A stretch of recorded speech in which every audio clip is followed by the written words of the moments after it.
What's up, everyone? We're dialing in our NFL DFS picks with a clear plan built on dash rank, projections, recent form, pricing, and matchup context. Let's start with quarterback, and we're giving you two viable paths. We like Sam Darnold at 16,200 with a dash rank of 100 going up against New England, who have a tough defense overall with an opponent rank of 7. The appeal is ceiling and correlation. He just posted 30 fantasy points one game ago and sits at 15 fantasy points per game with an 18-point projection. So we're targeting him in tournaments paired with Jackson Smith and Jigba for spike week upside. There's confidence around his trajectory too, with multiple analysts recently debating Darnold versus Jalen Hurts for who gets a second Super Bowl first, which underscores the trust in Seattle's passing ecosystem.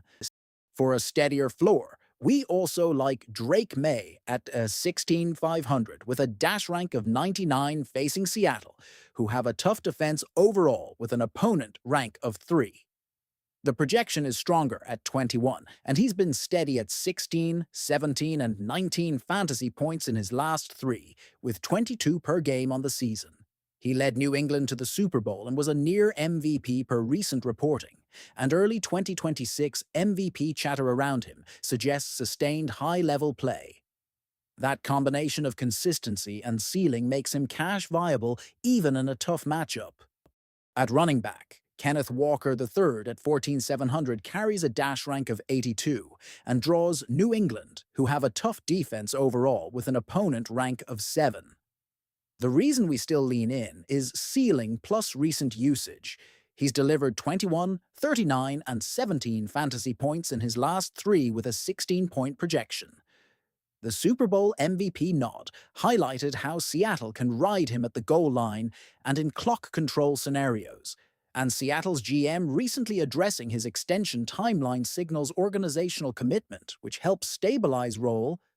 We also like Ramondre Stevenson at 13,200 with a dash rank of 82 against Seattle, who have a tough defense overall with an opponent rank of 3. The projection is 16, and his last 3 of 7, 12, and 16 show a serviceable floor with touchdown paths in a competitive game. New England's offense under Drake May has been balanced enough to keep Stevenson involved, and with the team investing elsewhere on offense this offseason, he remains a core touch earner near the stripe. At wide receiver and flex, our premium spend-up is Jackson Smith and Jigba at 11,600 with a dash rank of 100 against New England, who have a tough defense overall with an opponent rank of 7. He projects for 27 with 23 fantasy points per game, and he's on a heater with 34, 11, and 14 in his last 3. The why is simple: elite role and chemistry in the highest leverage moments. Multiple pieces this week highlighted his Super Bowl run and his push for a record-setting WR contract, and we lean into that alpha usage profile even in a difficult matchup. We're building around him in all formats, and especially pairing him with Darnold for correlation.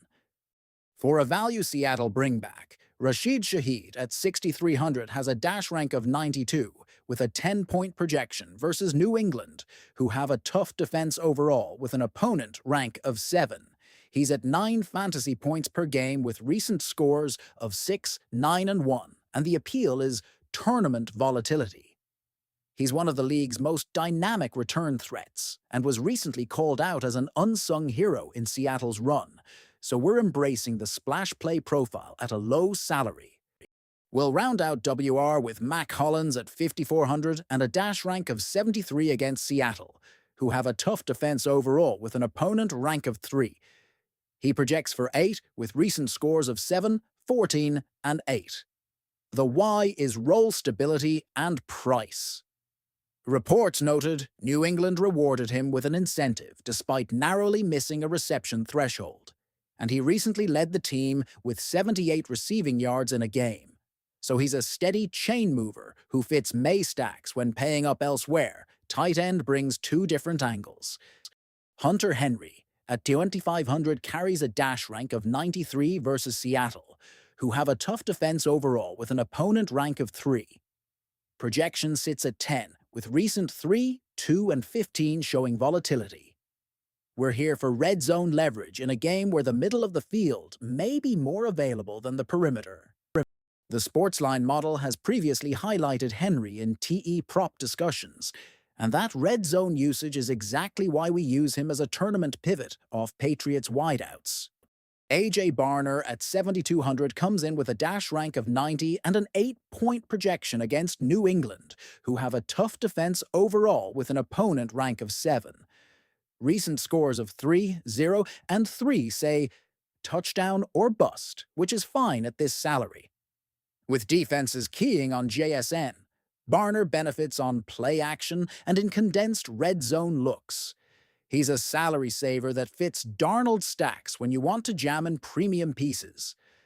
Seattle's offensive staff changes were noted post-title run, but the tight end friendly concepts should remain intact. Kicker is a spot we want exposure to because both defenses are strong enough to stall drives. Jason Myers at 8,100 has an 11-point projection against New England, who have a tough defense overall with an opponent rank of 7. He's posted 7, 11, and 8 in his last 3, and just set the Super Bowl record with 5 field goals. A performance that even sparked MVP debate per multiple reports. Tough defenses can create more field goal attempts, so we like Myers in both cash and tournaments. On the other side, Andy Borregales at 7,500 projects for 9 versus Seattle, who have a tough defense overall with an opponent rank of 3. He's a steady rookie with recent 4, 4, and 10, and a full-season profile that was highlighted in coverage praising his immediate impact and 126-point campaign. If you're stacking Patriots or leaning to a tighter, lower-scoring script, Borregales fits perfectly. Defense and special teams will give you 2 angles. The Patriots' D at 6,000 owns a dash rank of 58, with a 6-point projection and recent 12, 7, and 5 fantasy points. The opponent rank is 14, who have a middle-of-the-pack defense overall, so we're not expecting an automatic smash, but their recent pressure production and scoring trend keep them live against an offense that can be aggressive through the air. For a salary saver, the Seahawks D at 4,400 carries a dash rank of 53 with a 5-point projection and an opponent rank of 11, who have a middle-of-the-pack defense overall. This is a leverage play against Patriots stacks and pairs, well with Kenneth Walker and Jason Myers if you're building around a Seattle control script where sacks and stalled drives add up. Tying it all together, our core build starts with Jackson Smith-Njigba as the premium skill piece because his dash rank a rank of 100, 27-point projection, and recent 34-point game outweigh the tough defense label. We rotate at quarterback between Sam Darnold for ceiling stacks with JSN in tournaments and Drake May for a steadier floor in cash. We mix Kenneth Walker III and Ramondre Stevenson for balanced exposure to both backfields. Use Hunter Henry or AJ Barner to control salary and red zone leverage, and round out with kickers and defenses that benefit from these tough overall matchups. As noted in recent articles, JSN's contract push after a Super Bowl winning campaign, Darnold's national debate status, Walker's extension buzz, Shaheed's unsung hero profile, Myers' record-breaking Super Bowl, and Borregales' standout rookie season all support the roles and outcomes we're projecting today. Good luck, everyone. Let's build smart lineups and attack the slate with purpose.